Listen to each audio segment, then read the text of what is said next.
Hello' friend, কি খবৰ? ব'লক আজি এখন সপোনৰ ঘৰ দেখুৱাম।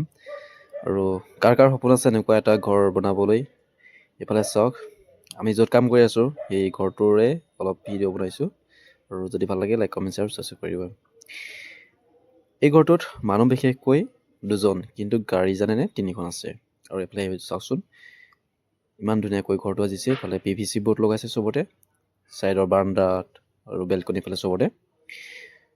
আৰু ছাইডৰ তলত গিলাচ লগাইছে এলুমিনিয়াম, আমি এইখিনি লগাইছোঁ। আৰু ওপৰত ৰেলিং লগাইছে। আৰু ব'লক এতিয়া ভিতৰটো দেখুৱাওঁগৈ। ভিতৰত যোনবোৰ বাথৰুম, বেডৰুম, কিটচেন চব চাব, বহুত সুন্দৰকৈ বনাইছে। আৰু এইফালে যোনটো চিৰিৰ কাষত তাত লাইটিং দিছে লাইটিংটো বহুত ধুনীয়া দেখিছে। মানে যাৰ যোনটো কালাৰটো এইটো ৰামধেনুৰ নিচিনা লাগে। আপোনালোকৰ ৰাতি যোনটো ভিউ সেইটো মই দিম। আৰু এইফালে যোনবোৰ চিৰি আছে আমি লগাইছোঁ কাষৰখিনি। আৰু এইটো হৈছে কিটচেনৰ যি ৱাল আছে, ৱালত তাত লগাইছে বাহিৰৰ ছাইডৰ পৰা।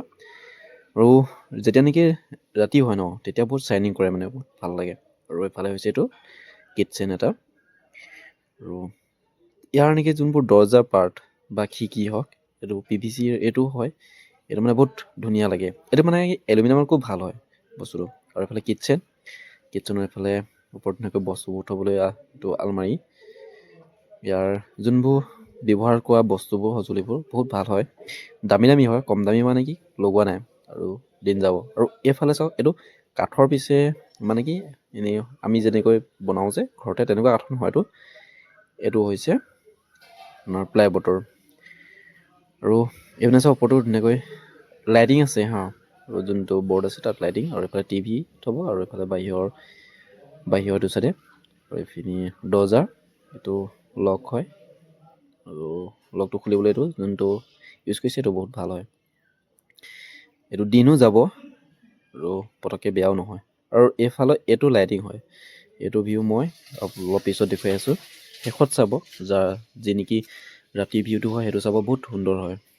আৰু ঘৰটো দেখুৱাইছে তিনিমহলীয়া। এইটো হৈছে ফাৰ্ষ্ট ফ্ল'ৰটো।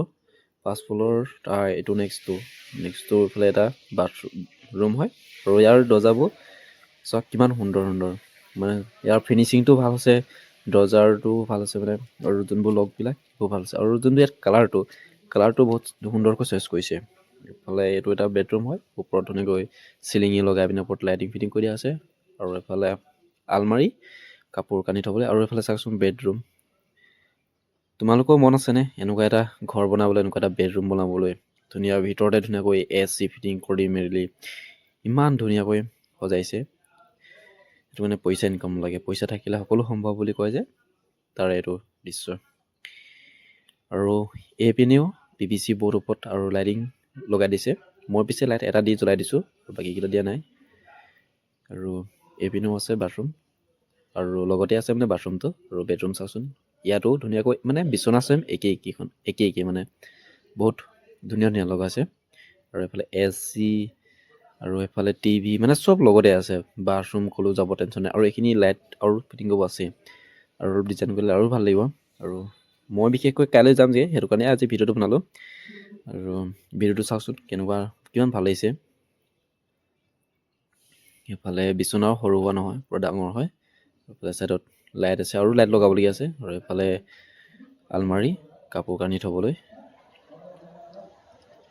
আৰু এটা দেখুৱাম ইয়াত যোনবিলাক লগোৱা আছে চাৰ্জিং বৰ্ডবিলাক চাব কিমান সুন্দৰ।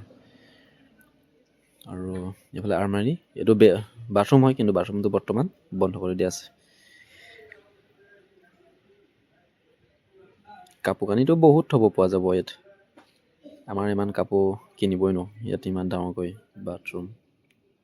বেডৰুম বনাই থৈছে মানে, আৰু এইফালে চাচোন, ঘৰৰ পৰা মানে তুমি ৰাতিপুৱা শুই উঠি পিনে আমাৰ টাউনৰ নিচিনা ধূলি মাকলি তেনেকুৱা একো দেখিব নোপোৱা। এইফালে ধুনীয়াকৈ সেউজীয়া পৰিৱেশ দেখিব পাবা। আৰু এইবাৰ যাওঁ ওপৰত ব'লক। ওপৰত যোনটো মহলটো তাত দেখুৱাম ভিউ। এইবিলাক গিলাচ দেখিছেনে? এইবিলাক আমি লগাইছিলোঁ, আৰু আজি কমপ্লিট হ'ব আমাৰ গিলাচ লগাই পিনে। আৰু শেষত এটা কথা ক'ম আপোনালোকে প্ৰথম ভিডিঅ'টো চাই লওক। এইটো ঘৰ চাওকচোন, ইমান ধুনীয়াকৈ লগাইছে ন। এইফালে PVC বৰ্ড, এইফালে ছাইডৰ ফেন, ইয়াত থাকিবলৈ একো টেনশ্যন নাই চাগে ন। টকা থাকিলে সকলো হয় বুলি কয় যে। আৰু এইফালে চাওকচোন, মই যে দেখুৱাইছিলোঁ কৈছিলোঁ, এইখন হৈছে চাৰ্জিং বৰ্ড। আপোনালোকৰ চিচাৰ প্ৰয়োজন নাই মানে তোমাৰ মুখ চাবলৈ, মুখখন তাত বৰ্ডৰ পৰাই চাব পৰা যায় মানে, চব জিলিকি থাকে। আৰু এটা বস্তু দেখুৱাইছোঁ, এইটো বস্তুৰ নামটো কি আপোনালোকে যদি জানে তেন্তে কমেণ্টত জনাই দিয়ক। ইয়াত মানে কি ঠাণ্ডা দিনত বিশেষকৈ ভাল, ইয়াত জুই ধুনীয়াকৈ ইয়াত জ্বলাব, মানে ইয়াতে খৰি কয়লা দি পিনে ধুনীয়াকৈ জুই লগোৱা হয়। আৰু ধোঁৱাটো ইয়াত মানে ইয়াত নাযায়, ডাইৰেক্ট ওপৰত গুচি যায় মানে একো লেতেৰা হয়। আৰু এইটো এটা কিটচেন, আৰু কিটচেনৰ ছাইডৰ পৰা এইটো এটা চাওকচোন ভিউ, ইমান সুন্দৰ পৰিৱেশ বাহিৰৰ পৰা। এনেকুৱা যদি দৃশ্যৰ মাজত বা এনেকুৱা যদি প্ৰকৃতিৰ মাজত থাকিবলৈ পায় কিমান ভাল লাগে। আৰু মই যে কৈছিলোঁ ৰাতি যোনটো লাইটিং পোহৰ, এইটো চাওক কিমান সুন্দৰ হৈছে চাওকচোন। ওপৰলৈকে স্কোৱাৰ আৰু ৰামধেনু কালাৰটো ধুনীয়াকৈ জিলিকি পৰে। এইফালে স্কোৱাৰকৈ সকলোখিনি ওলাই পৰিছে, আৰু ওপৰতো তেনেকৈ ৰামধেনু কালাৰ, এইটো চাওকচোন ৱালত জিলিকি আছে। এই ঘৰটোত মানে তুমি নম্বৰ কাটিবলগীয়া একোৱেই নাই, সকলোবোৰ ঠিকেই আছে, পইচা আছে, ধুনীয়াকৈ বনাইছে, বহুত ধনীও হয়, দুইজন চাকৰি কৰে। কিন্তু কথাটো কি জানে, আমি ইয়াত ইমান দিন কাম কৰিলোঁ ন, প্ৰায় 10-12 দিনমান কাম কৰিলোঁ, কিন্তু আমাক এদিনো মানে চাহৰ কথাটো নকওঁৱেই, মানে পানী বটল এটাও যাচি নাচালে বা সুধিও নাচালে। এনেকুৱাই মানুহ মানে, বহুত পইচা থকা পিছতো, ইমান ধনী হোৱাৰ পিছতো যদি এটোপাল পানী যোগান দিব নোৱাৰে, তেন্তে ইমানবোৰ কৈ কি লাভ, যদি মানুহক ভালেই নাপায়, নহয়নে?